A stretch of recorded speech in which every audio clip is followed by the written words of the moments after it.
हम गोल दायरा इसलिए लगाते हैं ताकि यह पता लग जाए ग्रह इस भाव में अशुभ फल प्रदान कर रहा है। सूर्य की दृष्टि नवम भाव पर पड़कर नवम भाव को कमजोर कर रही है। सभी भावों का यह नियम होता है, जब हम किसी भी भाव को पावरफुल करते हैं तो उस भाव से अगला भाव अपने आप कमजोर हो जाता है। अगर हम किसी भी भाव को कम पावरफुल करेंगे तो उससे अगला भाव भी कम ही कमजोर होता है। अगर हम किसी भी भाव को ज्यादा पावरफुल करेंगे तो उससे अगला भाव भी ज्यादा कमजोर हो जाता है। इसी प्रकार हम किसी भी भाव को कमजोर करते हैं तो उस भाव से अगला भाव अपने आप पावरफुल हो जाता है। अगर हम किसी भी भाव को कम कमजोर करते हैं तो उससे अगला भाव भी कम पावरफुल होता है। जब हम किसी भी भाव को ज्यादा कमजोर करते हैं तो उससे अगला भाव भी ज्यादा पावरफुल हो जाता है। हमें जीवन में शुभ फल केवल पावरफुल भाव ही प्रदान करते हैं। जो भाव कमजोर होते हैं वे भाव हमें अशुभ फल प्रदान करते हैं और हमें रोग और चोट प्रदान करते हैं। एक गलत अवधारणा सबके मन में रहती है। राहु केतु मंगल और शनि चोट मरवाते हैं, एक्सीडेंट करवाते, तलाक करवाते हैं, लेकिन यह बात पूरी सत्य नहीं है। सत्य तो यह है कुंडली के सभी ग्रह चोट मरवा सकते, सभी ग्रह एक्सीडेंट करवा सकते हैं और सभी ग्रह तलाक करवा सकते हैं और सभी ग्रह हमें मरवा भी सकते हैं। सभी ग्रह सब कुछ कर सकते हैं, बस फर्क इतना है सबके कार्य करने का तरीका अलग अलग होता है। जैसे इस मनुष्य की कुंडली में सूर्य नवम भाव में दृष्टि डालकर अशुभ फल प्रदान कर रहा है। इस मनुष्य को जीवन में जांघों और सातलों पर जब भी चोट लगेगी या कोई रोग इस अंग पर होगा तो वो रोग उत्पन्न करने वाला और चोट मरवाने वाला वो ही ग्रह होगा जो नवम भाव में अशुभ फल प्रदान कर रहा है। नवम भाव के अंगों पर चोट मरवाने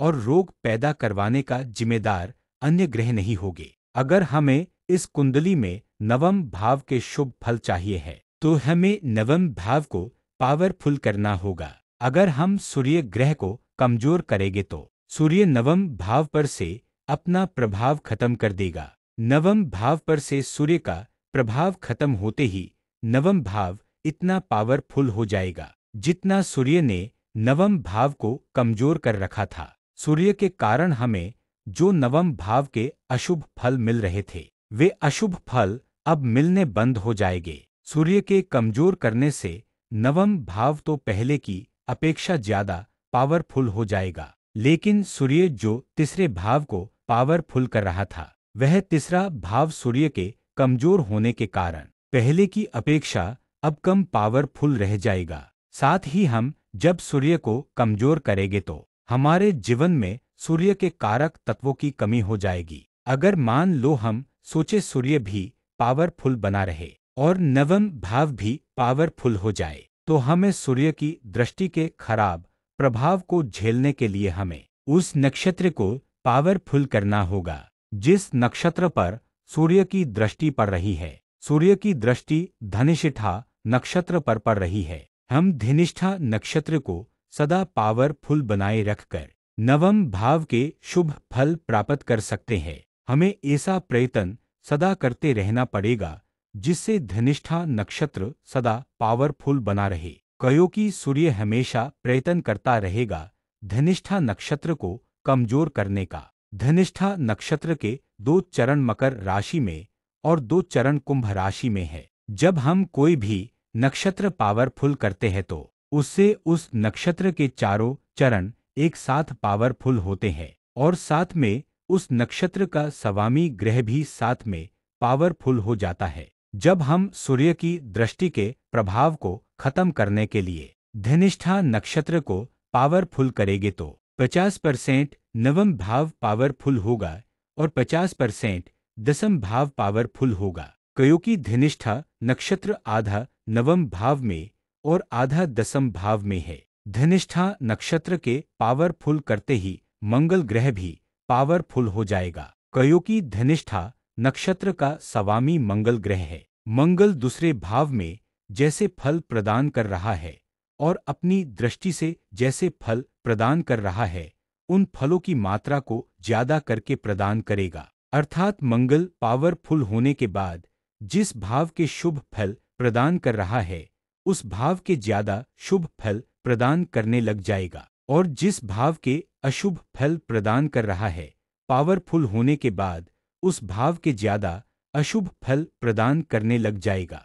अब चंद्रमा को देखे वह कितने डिग्री का है। चंद्रमा 3 डिग्री 59 मिनट और 0 सेकंड का है और तीसरे भाव में कर्क राशि में बैठा है। अब सूक्ष्म कुंडली में देखो, तीसरे भाव में कर्क राशि में 3 डिग्री 59 मिनट और 0 सेकंड किस चरण पर है। पहला चरण 3 डिग्री 20 मिनट और 0 सेकंड पर खत्म हो जाता है। दूसरा चरण 6 डिग्री 40 मिनट और 0 सेकंड पर खत्म होता है। इसलिए हम चंद्रमा को दूसरे चरण में लिखेंगे। अब देखें चंद्रमा कैसे फल प्रदान कर रहा है। चंद्रमा अपनी स्वराशि में बैठा है। सभी ग्रह अपनी स्वराशि वाले भाव के शुभ फल प्रदान करते हैं, इसलिए चंद्रमा भी तीसरे भाव के शुभ फल ही प्रदान करेगा। अगर हम चंद्रमा को पावरफुल करेंगे तो चंद्रमा दूसरे भाव को पावरफुल कर देगा और साथ में बैठे सभी ग्रहों को कमजोर कर देगा। चंद्रमा पुष्य नक्षत्र में बैठा है। अगर हम पुष्य नक्षत्र को पावरफुल करके भाव को पावरफुल करें तो पुष्य नक्षत्र तो पावरफुल हो जाएगा, साथ में तीसरा भाव भी पावरफुल हो जाएगा। लेकिन पुष्य नक्षत्र के पावरफुल करते ही चंद्रमा कमजोर हो जाएगा। हम नक्षत्र को पावरफुल करके भी भाव को पावरफुल कर सकते हैं। हमारी सूक्ष्म कुंडली के जिस भी भाव में जो भी नक्षत्र है, अगर हम उस नक्षत्र को पावरफुल करेंगे तो हमारी कुंडली का वही भाव पावरफुल हो जाएगा। अर्थात हम सूक्ष्म कुंडली के जिस भी नक्षत्र को पावरफुल करेंगे तो वह नक्षत्र हमारे शरीर के जिस भी हिस्से में होगा, हमारे शरीर का वही अंग पावरफुल और स्वस्थ हो जाएगा। हमारे शरीर के प्रत्येक अंग में कोई ना कोई नक्षत्र अवश्य होता है। हमारे शरीर के किस अंग में कौन सा नक्षत्र विराजमान है,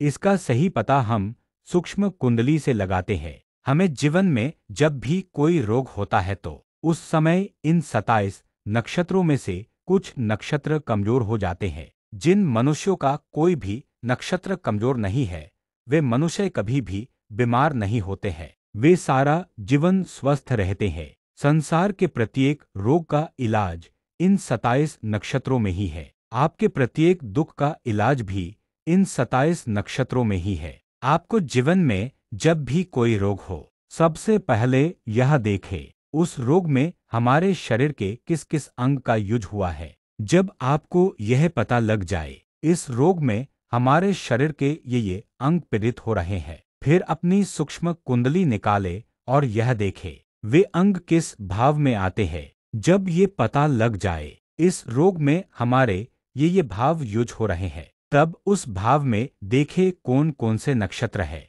जो भी नक्षत्र उस भाव में है उन नक्षत्रों को पावरफुल कर लो और साथ में उस भाव से बनने वाले 11वें भाव के नक्षत्रों को भी पावरफुल कर लो। जब आप नक्षत्रों को हर रोज पावरफुल करोगे तो जिस रोग का इलाज पूरी पृथ्वी पर कहीं नहीं है वो रोग भी आपके नक्षत्र पावरफुल करने से ठीक हो जाएगा। कुंडली तो केवल हमारे शरीर का नक्शा होती है, नक्षत्र तो हमारे शरीर में विराजमान होते हैं। जैसे हम मकान का नक्शा बनवाते हैं और घर केवल प्लाट में ही बनाते हैं और उस जमीन पर बने घर में ही रहते हैं, ये तो है नहीं कि कागज पर कुंडली की तरह नक्शा बनाया और उसमें रहने लग गए। हम ज्योतिष का कोई भी उपाय करें उससे हमारे शरीर के अंग पावरफुल और कमजोर होते हैं, फिर हमारे शरीर से उसी हिसाब से तरंगे निकलती है। उन तरंगों के हिसाब से ही हमारी तरफ ग्राहक अट्रैक्ट होते हैं।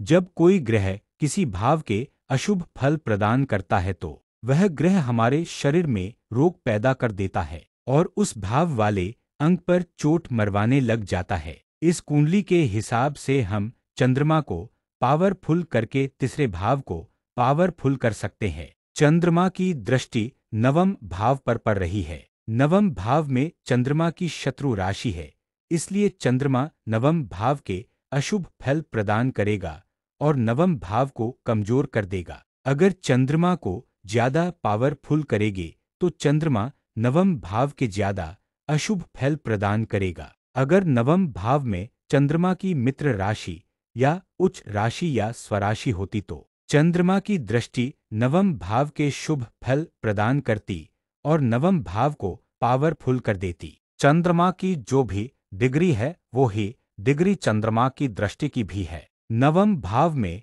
देखो चंद्रमा की दृष्टि किस चरण पर पड़ रही है। चंद्रमा की दृष्टि नवम भाव के दूसरे चरण पर सूर्य के नक्षत्र उत्तराषाढ़ा पर पड़ रही है। किसी भी ग्रह का कोई भी मित्र या शत्रु नक्षत्र नहीं होता है। चंद्रमा उत्तराषाढ़ा नक्षत्र को कमजोर कर रहा है, जिससे नवम भाव कमजोर हो रहा है।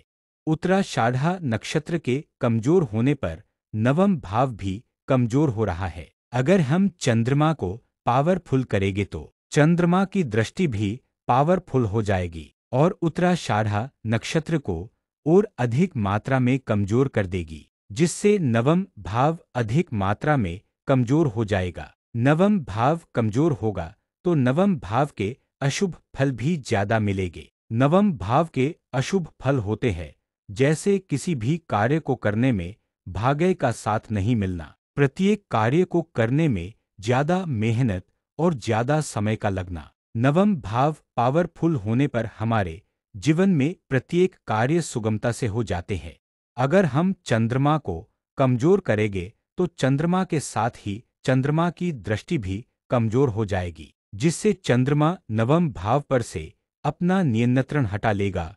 चंद्रमा नवम भाव को जितना कमजोर कर रहा था उतना ही चंद्रमा का नियंत्रण हटाने के बाद नवम भाव पावरफुल हो जाएगा। लेकिन चंद्रमा के कमजोर करते ही चंद्रमा के कारक तत्वों की हमारे जीवन में कमी हो जाएगी और साथ में तीसरा भाव भी चंद्रमा के कमजोर करने पर उतना ही कमजोर हो जाएगा जितना चंद्रमा तीसरे भाव को पावरफुल कर रहा था। अगर हम सोचे चंद्रमा भी कमजोर नहीं करना पड़े और नवम भाव भी पावरफुल हो जाए तो हमें चंद्रमा की दृष्टि के प्रभाव को झेलने के लिए उत्तराषाढ़ा नक्षत्र को पावरफुल करना पड़ेगा। उत्तराषाढ़ा नक्षत्र के पावरफुल करते ही साथ में सूर्य भी पावरफुल हो जाएगा और सूर्य जिस स्थान पर बैठकर जैसा फल प्रदान कर रहा है वैसा ही फल अधिक मात्रा में प्रदान करेगा। अर्थात सूर्य जिस भाव में अशुभ फल प्रदान कर रहा है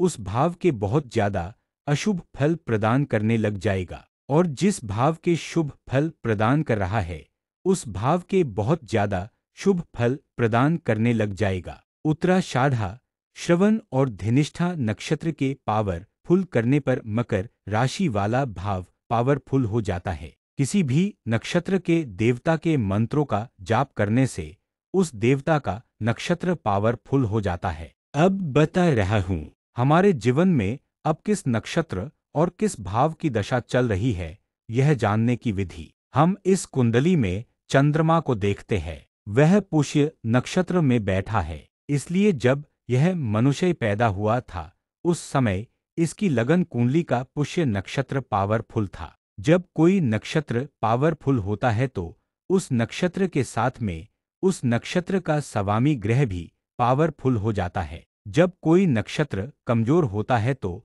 उस नक्षत्र के साथ में उस नक्षत्र का सवामी ग्रह भी कमजोर हो जाता है। इस मनुष्य की लगन कुंडली का चंद्रमा तीसरे भाव में पुष्य नक्षत्र में था और साथ में मन का कारक सूक्ष्म चंद्रमा भी पुष्य नक्षत्र में था, जिससे यह पुष्य नक्षत्र पावरफुल हो गया था। पुष्य नक्षत्र शनि का नक्षत्र होता है, इसलिए हम कहने लगे इस मनुष्य पर पैदा होने के समय शनि की दशा चल रही थी। पुष्य नक्षत्र पावरफुल था तो सीधी सी बात है तीसरा भाव भी पावरफुल ही था, क्योंकि पुष्य नक्षत्र तीसरे भाव में था। जो भाव पावरफुल होता है वह हमें शुभ फल प्रदान करता है, इसलिए शनि की महादशा में इस मनुष्य को तीसरे भाव के शुभ फल भी मिले थे। जब शनि की महादशा चली गई तो सूक्ष्म चंद्रमा पुष्य नक्षत्र से अगले नक्षत्र अश्लेषा में जा पहुंचा। सूक्ष्म चंद्रमा के अश्लेषा नक्षत्र में पहुंचने पर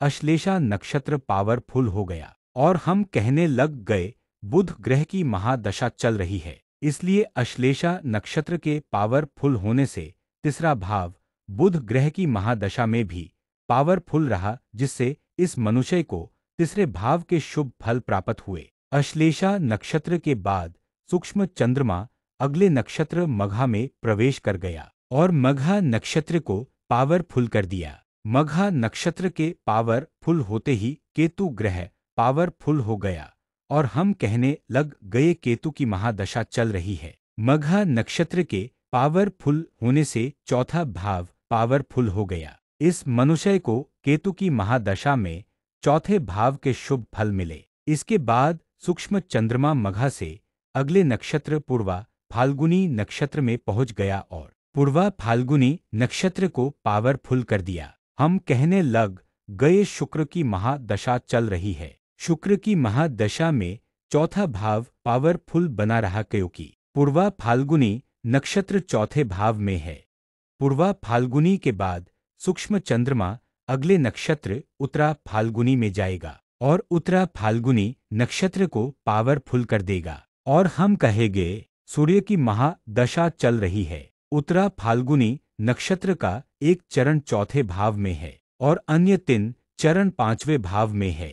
सूर्य की महादशा 6 वर्ष की होती है। सूक्ष्म चंद्रमा 1.5 साल में एक चरण को पार कर लेता है। जब तक उत्तरा फाल्गुनी नक्षत्र के पहले चरण में सूक्ष्म चंद्रमा होगा, तब तक चौथे भाव को 11% पावरफुल बनाए रखेगा और चौथे भाव के शुभ फल प्रदान करेगा। जैसे ही सूक्ष्म चंद्रमा पंचम भाव में उत्तरा फाल्गुनी नक्षत्र के दूसरे चरण में प्रवेश करेगा, प्रवेश करते ही पंचम भाव को पावरफुल कर देगा और चौथा भाव वापस नॉर्मल हो जाएगा। दशा सूर्य की ही रहेगी, लेकिन दूसरे चरण में प्रवेश करते ही पंचम भाव पावरफुल हो जाएगा और पंचम भाव के शुभ फल प्रदान करने लग जाएगा। उत्तरा फाल्गुनी के बाद सूक्ष्म चंद्रमा अगले नक्षत्र हस्त में प्रवेश करेगा और 10 साल तक रहेगा, क्योंकि चंद्रमा की महादशा 10 साल की होती है। हस्त नक्षत्र में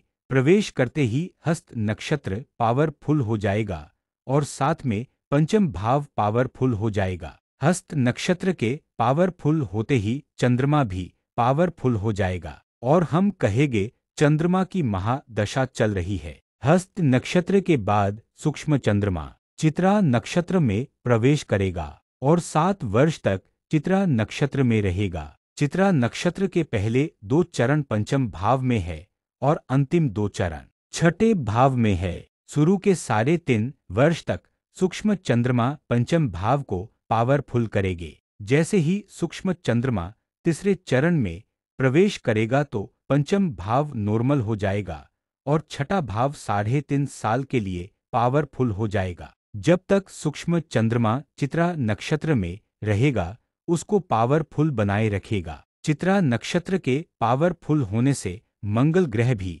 पावरफुल हो जाएगा और हम कहेंगे मंगल ग्रह की महादशा चल रही है। चित्रा नक्षत्र के बाद सूक्ष्म चंद्रमा स्वाति नक्षत्र में प्रवेश करेगा और 18 साल तक स्वाति नक्षत्र में रहेगा और 18 साल तक स्वाति नक्षत्र को पावरफुल बनाए रखेगा और साथ में छठे भाव को भी 18 साल तक पावरफुल बनाए रखेगा। स्वाति नक्षत्र के पावरफुल होने से राहु ग्रह भी पावरफुल रहेगा और हम कहेंगे राहु की महादशा चल रही है। स्वाति के बाद सूक्ष्म चंद्रमा विशाखा नक्षत्र में 16 साल के लिए प्रवेश कर जाएगा और 16 साल तक विशाखा नक्षत्र को पावरफुल बनाए रखेगा और साथ में गुरु ग्रह को 16 साल तक पावरफुल बनाए रखेगा। विशाखा नक्षत्र के पहले 3 चरण छठे भाव में आते हैं और अंतिम एक चरण सप्तम भाव में आता है। शुरू के 12 साल तक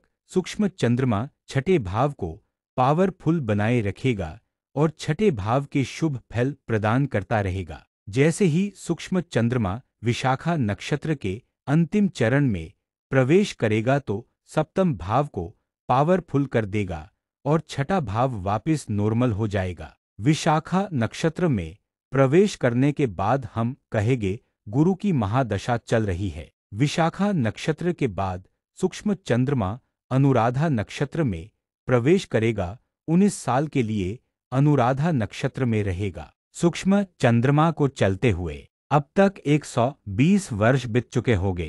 अनुराधा नक्षत्र में प्रवेश करते ही सूक्ष्म चंद्रमा अनुराधा नक्षत्र और सप्तम भाव को पावरफुल कर देगा और हम कहेंगे शनि की महादशा चल रही है। इस प्रकार सूक्ष्म चंद्रमा पूरी कुंडली में सभी नक्षत्रों में चक्कर लगाता रहता है। इसमें आपने एक बात नोट की, जन्म के समय शनि की महादशा ने तीसरे भाव के शुभ फल प्रदान किए थे और अब शनि की दशा सप्तम भाव के शुभ फल प्रदान कर रही है और अगले 120 वर्ष बाद शनि की महादशा 11वें भाव के शुभ फल प्रदान करेगी। मैं ये कहना चाहता हूँ, जो लोग केवल शनि की महादशा सुनकर शनि की महादशा का आकलन करने लग जाते हैं, क्या वह सही है? सभी मनुष्यों को प्रत्येक ग्रह दशा का फल हमेशा अलग अलग ही मिलता है, क्योंकि सभी मनुष्यों को अलग अलग नक्षत्र और अलग अलग भावों का फल ग्रह दशा में मिलता है। यह सूक्ष्म चंद्रमा कभी भी रुकता नहीं है, यह हमारे मरने के बाद भी चलता रहता है और हम इस सूक्ष्म चंद्रमा के द्वारा बनाई गई दशाओं का फल पशु पक्षी आदि के शरीर में जन्म लेकर भोगना पड़ता है और तब तक भोगना पड़ता है जब तक हमें मोक्ष नहीं मिल जाता है।